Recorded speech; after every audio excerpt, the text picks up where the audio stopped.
I spoke at this symposium that was put on by the York County Regional Chamber and the Society of Human Resources Management, and it was about multi-generational workplaces. So managing across generations in the workplace. You know, we got 4 generations in the workplace now.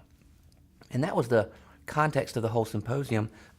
But really what it ended up being about was millennials. You know, the 20-something-year-olds up to maybe 32 or something.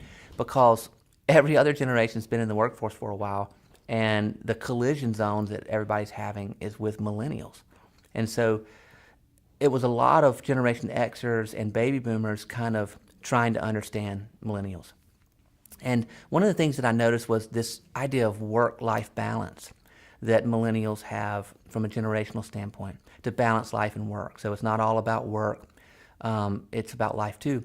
That was being interpreted pretty consistently by a lot of folks as a negative thing. Now they would recognize that, you know, family and life is important and all, but but hey, you know, you got to work. You can't just say that I don't want to work because I want to go hang out with my friends. My friends are important. My family's important. You know, so cutting out at 5 o'clock and all this kind of stuff was being seen as a real negative thing from the Gen Xers and the baby boomers. But what I wanted to point out was that that's a misinterpretation of the notion of work-life balance. I mean, we here at Revenflow have mostly millennials working at our business, and the folks here work really hard, and they work whatever hours they need to work. And the work-life balance doesn't come in that, hey, I'm only going to work from 9 to 5 and then I'm leaving because I need balance. I need to be able to go do my stuff on my own. Instead, it's that they bring balance with them to work, and we allow that here in this place. We encourage it. So they're themselves all day long. They're not two different people living 2 different lives. It's not work versus life. They're not set up as antithetical.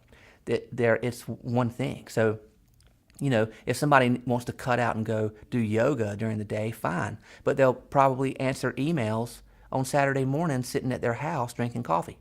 If somebody wants to cut out early to go be with their girlfriend on every Wednesday and Thursday, then fine, but they might come in on Saturdays here at the office and work for 4 hours.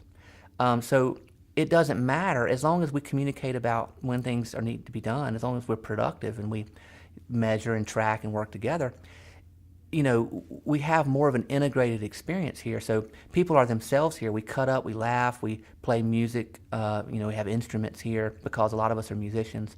We create videos, and you know, we have some people who make movies, and they might come in early and work on a creative project that doesn't have to do with work, using work equipment, being here at the office.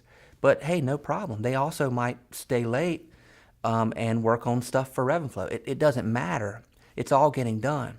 So you have a millennial that's working somewhere where they don't have buy-in to the organization, and they don't feel like they can bring their whole self into their work, then yeah, they're going to want to cut out at 5 o'clock because they're going to go not just sit on the couch with their friends, they're going to go be productive in other creative ways, be it a band, create movies, do design work, whatever they're doing that engages them in a productive manner and that they have buy-in in, they're going to try to cut out of work so they can go do that. So the thing to achieve as far as workplace is a place where people have buy-in. They feel like they're creating it with you. They feel like it's worth their time. And that way they achieve work-life balance not by limiting the amount of time they work, but by feeling like their work is part of their healthy life and vice versa, so that it's all balanced together. So I think we should look at reinterpreting this idea of work-life balance, not as a negative thing that millennials aren't willing to work hard, but that millennials have a very good grasp on, you know, the notion of that if you do what you love, then you'll never work a day in your life.